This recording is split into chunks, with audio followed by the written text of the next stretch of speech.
Good morning student. आज हम लोग पढ़ने वाले हैं फंक्शंस ऑफ मैनेजमेंट। इससे पिछली वीडियो में हम लोगों ने पढ़ा था levels of management, natures of management. उससे पिछले वीडियो में हम लोगों ने शायद कवर किया था और क्या कहते हैं ऑब्जेक्टिव्स ऑफ मैनेजमेंट या ऐसे समथिंग कुछ था। आज हम लोग कवर करने वाले हैं फंक्शंस ऑफ मैनेजमेंट, प्रबंध के कार्य। ठीक, तो आपको स्क्रीन पर दिख रहा होगा 5 कार्य होते हैं, 5 फंक्शंस ऑफ मैनेजमेंट पढ़ रहे हैं अभी हम लोग। उसके बाद सबसे पहला है हमारा नियोजन, संगठन, नियुक्तिकरण, निर्देशन, नियंत्रण, planning, organising, staffing, directing, controlling. Planning, organising, staffing, directing, controlling. ठीक, अभी हम लोग यहाँ पर इसे एक डेफिनेशन के तरीके से पढ़ेंगे, थोड़ा थोड़ा इसमें से देख लेंगे। उसके बाद एज अ चैप्टर इन लोगों को पढ़ना है। जो हमारा चौथा चैप्टर है वो है नियोजन, 5वां है ऑर्गेनाइजेशन, 6वां चैप्टर है नियुक्तिकरण स्टाफिंग, 7वां चैप्टर है हमारा निर्देशन डायरेक्टिंग, और हमारा 8वां चैप्टर है कंट्रोलिंग नियंत्रण। ये हमारा 8वां चैप्टर है। तो अभी हमको इस चैप्टर वाइज भी पढ़ना है, तो अभी हम इसकी डिफिनेशन देख लेते हैं। चलिए स्टार्ट करते हैं। सबसे पहला है हमारा नियोजन। नियोजन क्या है? मान लीजिए, सबसे पहले आपको एग्जांपल देते हैं, उसके बाद इसकी डिफिनेशन बताते हैं। जैसे मान लीजिए आपने सोचा कि हमको लखनऊ जाना है, वो भी कैसरबाग। लखनऊ में जाना है कैसरबाग, आपके पास साधन नहीं है, आपको बस से जाना है, तो आप क्या सोचेंगे? और शर्त ये है कि बस आपके गांव से 10 किलोमीटर आगे मिलती है, आपके गांव से नहीं मिलती। आपके गांव से 10 किलोमीटर आपको बाइक से जाना पड़ेगा, फिर वहाँ से बस मिलेगी। तो आप क्या सोचेंगे? हमने बाइक, आप सोचेंगे कि पहले हम बाइक स्टार्ट करें। 10 किलोमीटर आप गए जहाँ से आपको बस मिलनी थी, वहाँ गए। आप सोच रहे, प्लानिंग बना रहे कि हमको जाना है लखनऊ में कैसरबाग में, तो हम बाइक से पहले जाएंगे, मान लीजिए BHL। BHL से आपको बस मिल रही है, हमारे यहाँ नज़दीकी में BHL है, BHL से बस मिलती है। तो हम लोग पहले जाएंगे BHL में कहीं किसी शॉप पे या किसी के यहाँ बाइक खड़ी कर देंगे। उसके बाद वहाँ से बस पकड़ेंगे। बस पकड़ के हम लोग उतरेंगे। लखनऊ में 4 बाग बस जाती है, आलमबाग जाती है। तो आप 4 बाग सोचेंगे, अगर 4 बाग गई तो आप 4 बाग में उतर गए। ठीक, वहाँ से फिर हमको क्या कहता है पैसे देने हैं, क्या कहते हैं कैसरबाग के लिए 25 या 30 रुपये लेते हैं। देखिए फिर हमको कैसरबाग पहुँचना है, तो हमने ये सोचा पहले हम क्या करेंगे, पहले हम गाड़ी स्टार्ट करेंगे, उसके बाद BHL जाएंगे, BHL से बस पकड़ेंगे, बस पकड़ने के बाद 4 बाग में उतरेंगे, उसके बाद फिर कैसर। हमने क्या प्लानिंग बना ली, इस हिसाब से हमको चलना है। ठीक, तब हम लखनऊ में कैसरबाग पहुँच जाएंगे। ठीक, समझ में आ गया? तो प्लानिंग का मतलब ये है, क्या करना है, कैसे करना है, कब करना है, किसके द्वारा किया जाएगा। एक बिजनेस की प्लानिंग आप समझ लीजिए, क्या करना है, कब करना है, कैसे करना है, किसके द्वारा करना है। ठीक, इसके बारे में निर्णय करना, यही प्लानिंग कहलाता है। इसका मतलब एक और समझ लीजिए, नियोजन यानी प्लानिंग का मतलब ये है, हम जहाँ खड़े हैं और हम कहाँ पहुँचना चाहते हैं, उसके बीच का जो रास्ता है, उससे क्या कहते हैं, इसके बीच का जो अंतर है उसे प्लानिंग कहते हैं। ठीक,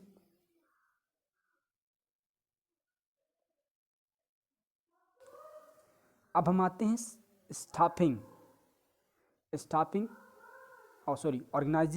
ऑर्गेनाइजिंग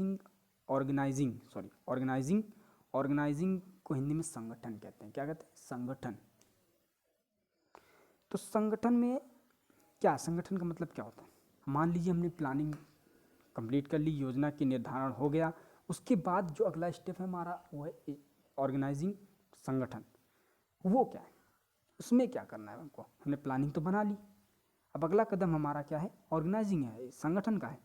उसमें जो हमारे कार्य की क्रियाएं हैं उनको संगठित किया जाता है। ठीक, संगठन के ढांचे को तैयार किया जाता है, ऑर्गेनाइजेशन एक स्ट्रक्चर को बनाया जाता है। ठीक, संगठन के ढांचे को स्थापित किया जाता है। ठीक, कि कितने कौन कौन संगठन है, संगठन में कितने विभाग होंगे, विभाग में कितने उप विभाग होंगे, कितनी इकाइयाँ होंगी, इन सब का बारे में क्या कहते हैं ध्यान देना, इन सब के बारे में पढ़ना हमको। ठीक, इन चीज़ों के बारे में विचार करना कि हाँ कितने संगठन हैं, कितने विभाग हैं, कितने उप विभाग हैं, कितनी इकाइयाँ हैं, कितनी उप इकाइयाँ हैं, किस तरीके से इनका बंटवारा होगा, ठीक, और किसके पास कौन से अधिकार होंगे, क्या कहते हैं, ठीक, किसके पास कौन से अधिकार होंगे, कौन किससे सलाह लेगा, ठीक, यही सब इसमें आता है, ठीक, कौन निर्णय ले सकता है, किसके पास अधिकार है, तो वो कौन कौन से अधिकार हैं, कौन कौन तरीके से वे निर्णय ले सकते हैं, ठीक, ये किसके किसके पास कौन से दायित्व हैं, ठीक, इन सब चीज़ों का विस्तृत इन सब चीज़ों का किया जाता है, ठीक, यही है हमारा संगठन। उसके बाद आता है हमारा तीसरा कदम, 2 कदम चल चुकी है, तीसरा कदम चलना है जिसको कहते हैं नियुक्तिकरण, स्टाफिंग, ठीक, ये प्रबंध का तीसरा कार्य। इससे अभिप्राय है भर्ती से रिक्रूटमेंट एंड चयन सिलेक्शन, ठीक, इसमें कर्मचारियों की भर्ती की जाती है, उनका चयन किया जाता है, ठीक, उनको नियुक्त करने का जो जिम्मा होता है वो स्टाफिंग यानी नियुक्तिकरण के पास, जो हमारा तीसरा कदम होता है वो होता है, ठीक, इसमें हम कर्मचारियों को चयन करते हैं, अच्छे कर्मचारी को जिस पद के लिए जिस तरीके के कर्मचारी की ज़रूरत है हम उस तरीके के कर्मचारी को ढूंढते हैं और उस पद पर लाकर बैठाते हैं। ये जो पूरा प्रोसेस होता है ये आता है स्टाफिंग के अंदर, ठीक, और इसी के अंदर हम लोग कर्मचारियों को प्रशिक्षण देते हैं और प्रशिक्षण और विकास, उनका पारिश्रमिक तय करते हैं, उनको कितना काम करना है, उनकी कितनी सैलरी देनी है और उनको कब प्रमोशन देना है, उनको उनकी कब वृद्धि होगी, इस सब चीज़ें क्या होती हैं स्टाफिंग के अंदर आती हैं। उनका कब ट्रांसफ़र होगा, उनका कब स्थानांतरण होगा, ये सारी चीज़ें हमारी स्टाफिंग के अंदर ही आती हैं और साथ साथ सारे कर्मचारियों का रिकॉर्ड भी रखा जाता है। यही सब हमारा स्टाफिंग। उसके बाद हमारा आता है निर्देशन, डायरेक्टिंग।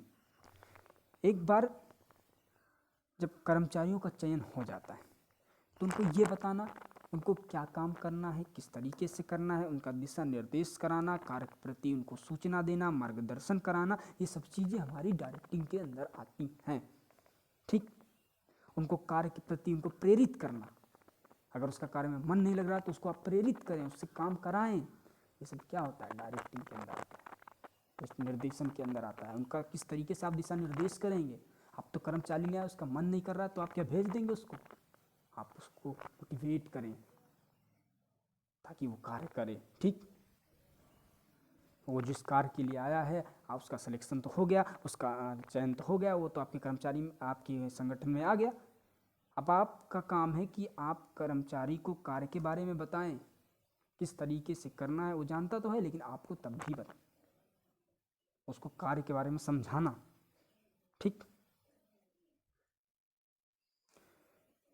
इसीलिए निर्देशन कार्य में, इसीलिए जो डायरेक्टिंग का कार्य होता है उसमें पर्यवेक्षण, अभिप्रेरणा, संप्रेषण और नेतृत्व यानी supervision, motivation, communication and leadership, ये 4 पार्ट हैं उसके अंदर, सुपरविजन, मोटिवेशन, कम्युनिकेशन, लीडरशिप, ठीक, इस चीज़ों को आपको पढ़ना है, ये एज अ चैप्टर है आपकी बुक में, आपके सिलेबस में, तो भी हम यहाँ इनकी थोड़ी थोड़ी डिफिनेशन देख रहे हैं, ठीक, उसके बाद इनको डिटेल में पढ़ेंगे भी।